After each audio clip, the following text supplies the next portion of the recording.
사도신경으로 신앙 고백 드림으로 새벽 예배 시작합니다.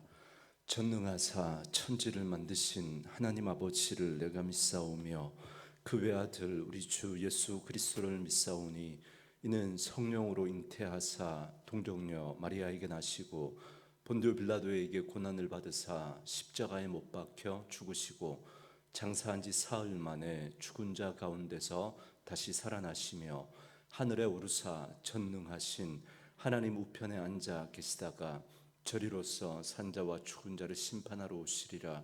성령을 믿사오며 거룩한 공회와 성도가 서로 교통하는 것과 죄를 사하여 주시는 것과 몸이 다시 사는 것과 영원히 사는 것을 믿사옵나이다. 아멘. 이 아침에 우리에게 주시는 하나님의 말씀은 사무엘하 6장 1절에서 11절 말씀까지입니다. 사무엘하 6장 1절에서 11절 말씀까지.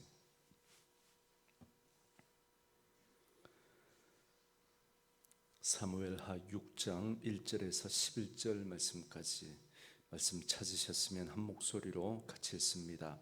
다윗이 이스라엘에서 뽑은 무리 3만 명을 다시 모으고 다윗이 일어나 자기와 함께 있는 모든 사람과 더불어 바알레 유다로 가서 거기서 하나님의 궤를 메어 오려 하니 그 궤는 그룹들 사이에 자정하신 만군의 여호와의 이름으로 불리는 것이라.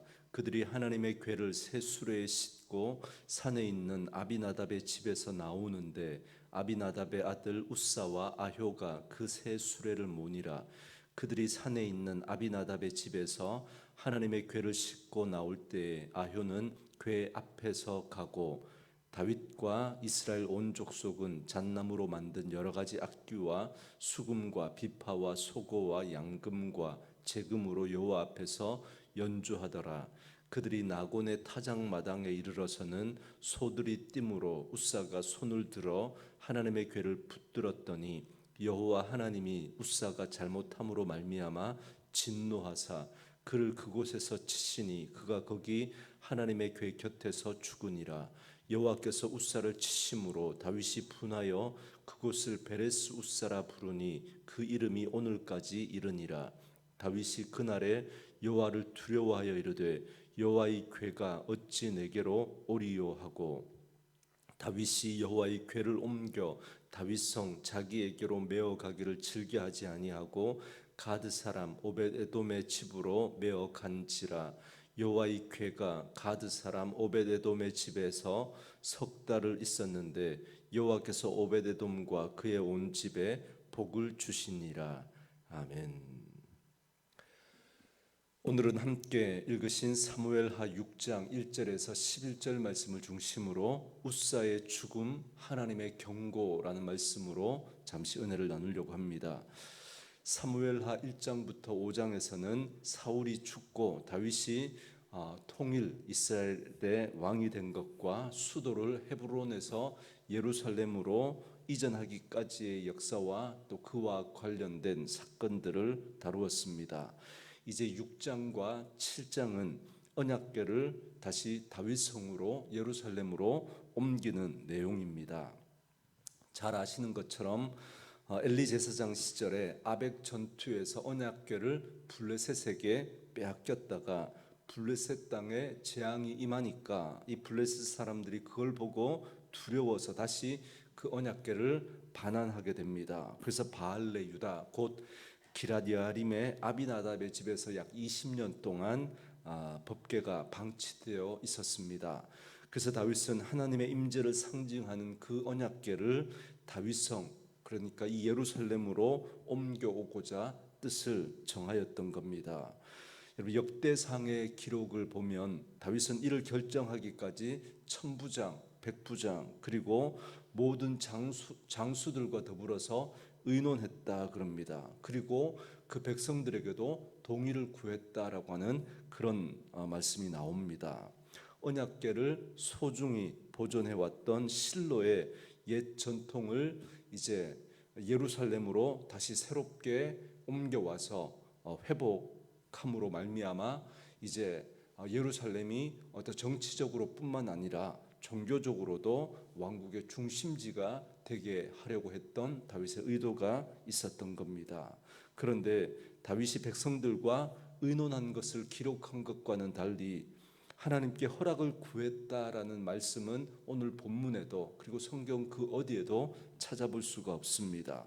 어제 블레셋과의 그 전쟁에서 하나님 앞에 뜻을 물었던 다윗의 모습과는 아주 다른 그런 모습이죠.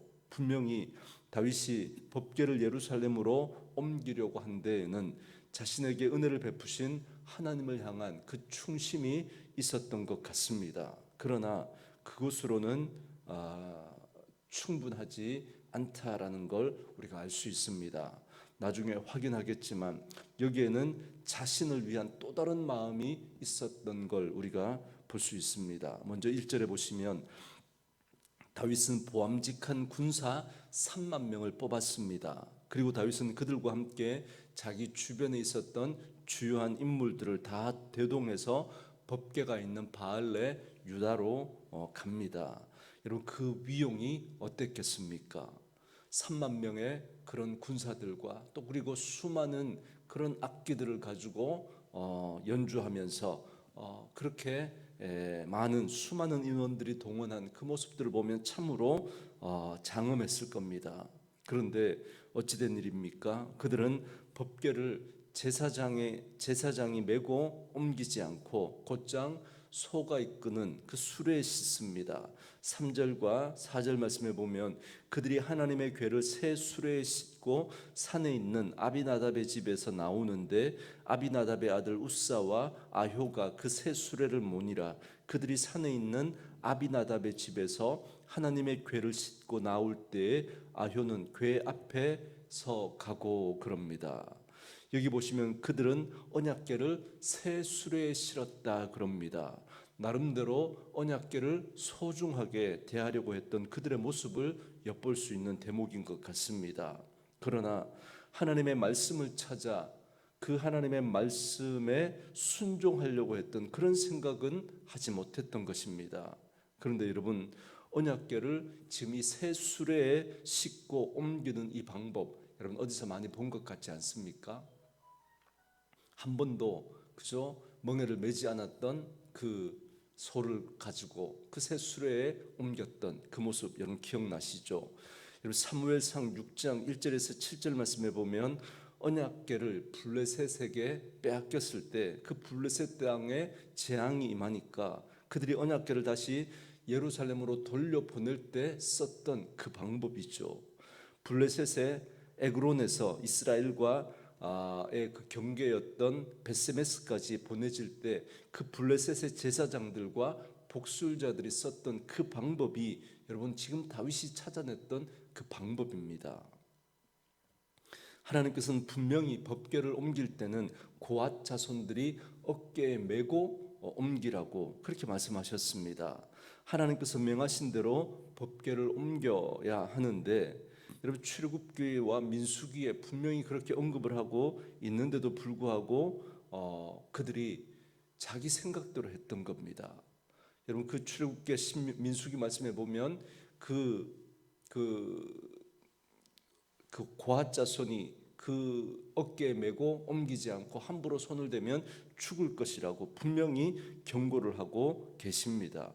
그럼에도 불구하고 다윗과 그리고 이스라엘의 장로들 누구보다도 레위인조차도 그 법궤를 나르는 일에 무지했던 모습을 우리는 다시 한번 보게 됩니다. 물론 나름대로 법궤를 소중하게 대하려고 했던 그들의 모습을 엿볼 수 있습니다. 그래서 수많은 사람들과 수많은 악기들을 동원했습니다. 한번 상상해 보십시오. 그 자리에서 정말 갖가지 악기들을 가지고 웅장한 그런 소리로 연주를 하고 있습니다. 그리고 3만 명의 군사들과 또 다윗의 주변에 있었던 그 주요한 인물들이 다 동원되었습니다. 여러분 얼마나 그 모습이 장엄했고 얼마나 많은 사람들이 그 모습을 보면서 감격하고 그 모습에 압도되었겠습니까? 그러나 하나님의 마음은 어땠습니까? 하나님은 자신의 말씀을 무시한 채 한껏 자기 열심으로 그 법궤를 옮기고 있는 그들에게 분노하고 계십니다. 그 결과 법궤를 싣고 가던 소가 낙원의 타작마당에서 이유 없이 펄쩍 뛰어오릅니다. 그때 수레에서 법궤가 떨어지는 걸 막기 위해서 웃사가 법궤를 붙잡습니다. 법궤를 만질 수 없는 그 웃사가 손을 대는 것을 보고 즉시 웃사를 하나님이 치십니다. 그렇게 치심을 받았던 웃사는 법궤 옆에서 그 자리에서 즉사하고 맙니다. 참으로 여러분, 처참한 광경이 아닐 수 없습니다.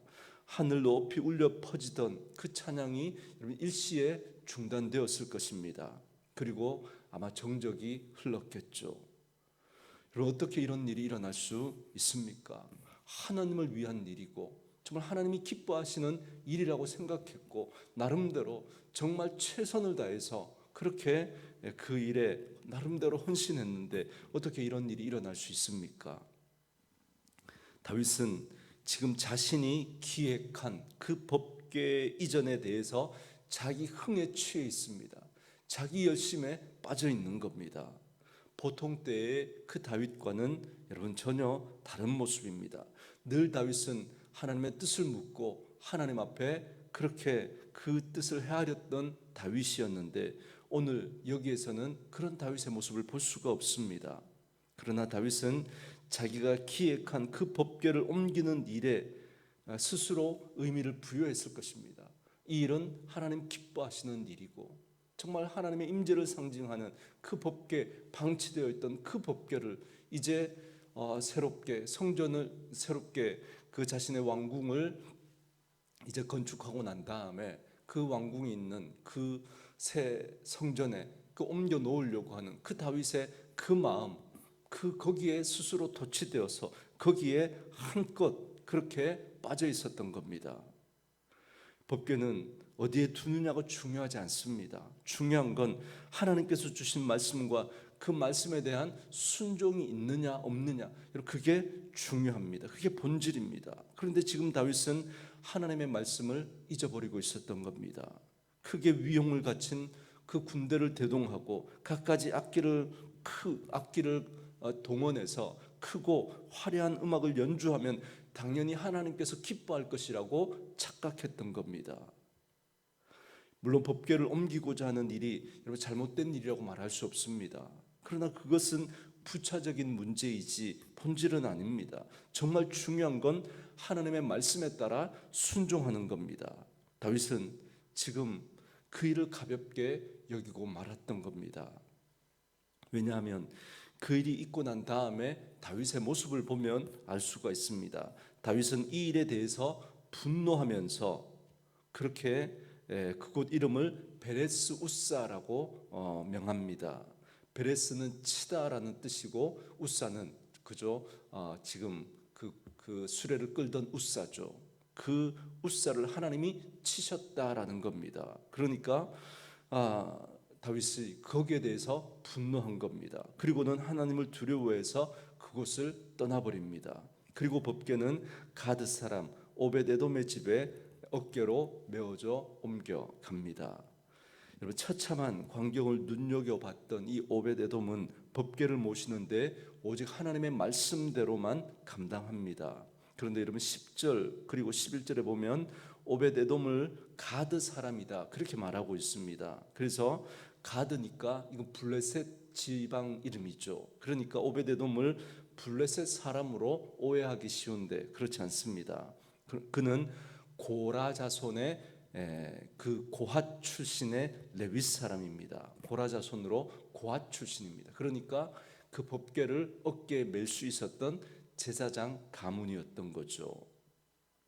그러나 단지 그의 자손 가드림몬이라는 그 레위인의 거주 지역에서 태어났기 때문에 가드 사람으로 그렇게 불렀던 겁니다.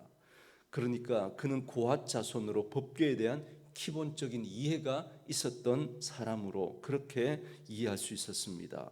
그래서 그는 그 언약궤를 자기의 집에 어깨로 모시고 와서 그리고 그 언약궤를 관리합니다. 그리고는 하나님의 복이 그 가정에 임하게 되는 걸 보게 됩니다. 여러분, 다윗이 오늘 이 다윗의 모습을 보면서 우리는 그의 잘못된 모습이 무엇인지를 우리 다시 한번 생각해 볼 필요가 있습니다. 오히려 하나님의 말씀대로 그렇게 순종해야 할 다윗이 자기 흥에 빠져서 하나님의 말씀을 놓치고 자기 열심으로 자기가 해는 그 행위에 의미를 부여하고 거기에 빠져 있습니다. 그래서 거기에 대해서 하나님이 잘못된 것을 하나님이 드러내셨습니다. 그래서 하나님께서 그의 잘못을 징계하심에도 불구하고 오히려 그가 회개하지 않습니다. 오히려 분한 마음으로 그 자리를 떠나버리고 맙니다. 이처럼 자기 영광을 추구하고자 하면 하나님을 향한 눈을 여러분 스스로 가려버리고 마는 것입니다. 여러분, 다윗도 이럴 수 있다라는 걸 여러분 오늘 이 본문 말씀을 통해서 우리가 발견하게 됩니다. 얼마나 하나님의 뜻에 민감하고 얼마나 하나님의 뜻을 헤아리고 그 하나님의 말씀대로 행하려고 했던 다윗입니까? 그런 다윗도 한순간 자기 생각에 빠져버리니까 자기가 하는 그 일에 의미를 부여하고 그리고 이렇게 하면 하나님께서 기뻐하실 것이라고 생각하고 자기 나름대로 최선을 다해서 자기의 열심을 가지고 그렇게 언약궤를 옮기려고 했습니다. 그 위용만 보면, 드러난 모습만 보면 여러분 얼마나 대단합니까? 수많은 사람들이 그 위용에 감복하고 그 울려 퍼지는 그 음악에 압도되어서 마음에 큰 어떤 감명을 아마 받았을 겁니다. 그러나 하나님은 기뻐하지 않습니다. 여러분, 우리도 충분히 그럴 수 있습니다. 나름대로 하나님 기뻐하시는 일이라고 생각하고 그 일에 의미를 부여하고 나름대로 내가 할 수 있는 최선을 다해서 하나님을 향한 일이라고 우리가 그 일을 할 수 있습니다. 그리고 많은 사람도 그 일에 박수 쳐줄 수 있습니다.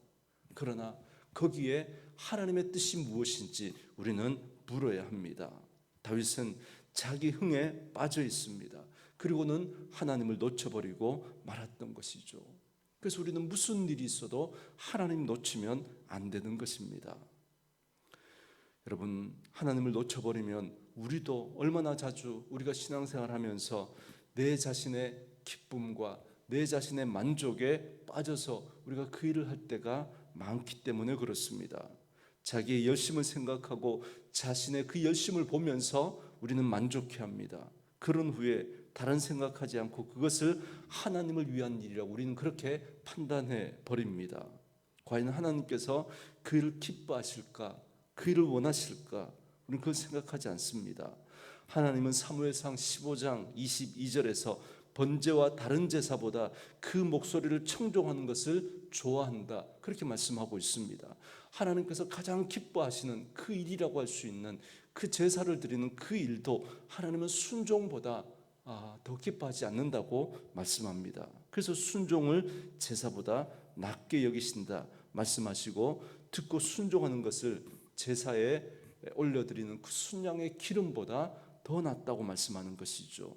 이런 하나님의 중심을 잘 헤아릴 수 있는 저와 여러분 되어줄 수 있기를 원합니다. 그래서 말씀으로 이 하루를 시작하는 저와 여러분들은 오늘 이 아침에 다시금 말씀 앞에 하나님의 마음을 헤아리고 말씀보다 우리의 생각이 앞서지 않도록 날마다 말씀 앞에서 그 하나님의 뜻을 구하고 묻고 오늘도 우리에게 주어진 그 삶 가운데서 하나님의 뜻에 따라 행할 수 있는 저와 여러분 되어줄 수 있기를 주님의 이름으로 축원드립니다.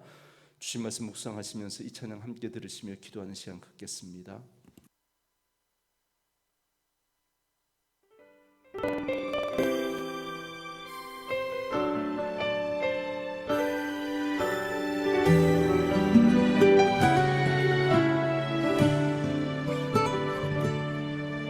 생명의 말씀 내 안에 있네, 내 삶을 비추시네.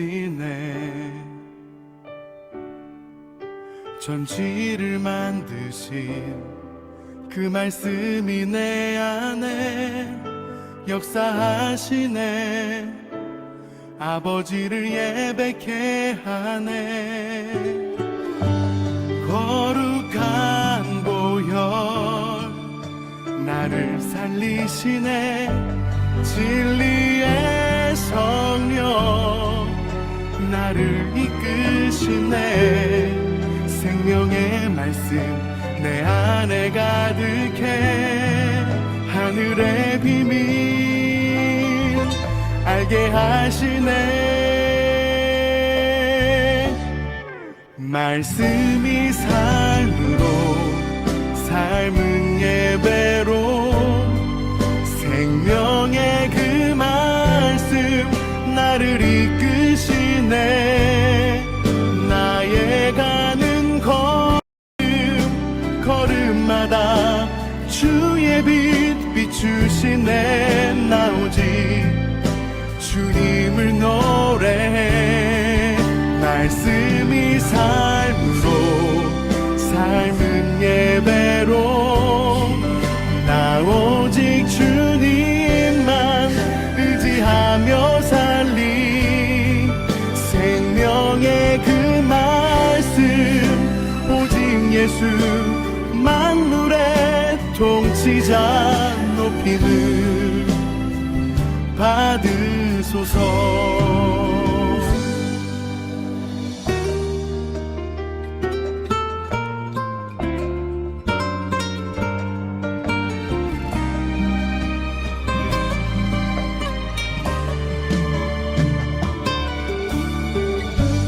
거룩한 보혈 나를 살리시네 진리의 성령 나를 이끄시네 생명의 말씀 내 안에 가득해 하늘의 비밀 알게 하시네 말씀이 삶으로 삶은 예배로 생명의 그 말씀 나를 이끄시네 나의 가는 걸음마다 주의 빛 비추시네 나 오직 주님을 노래해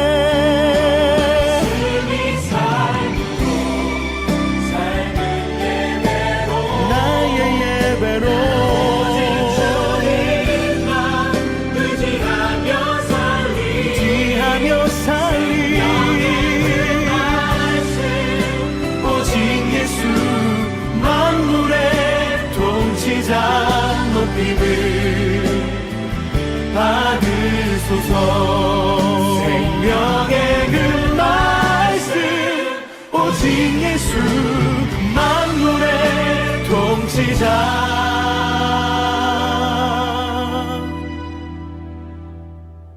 높임을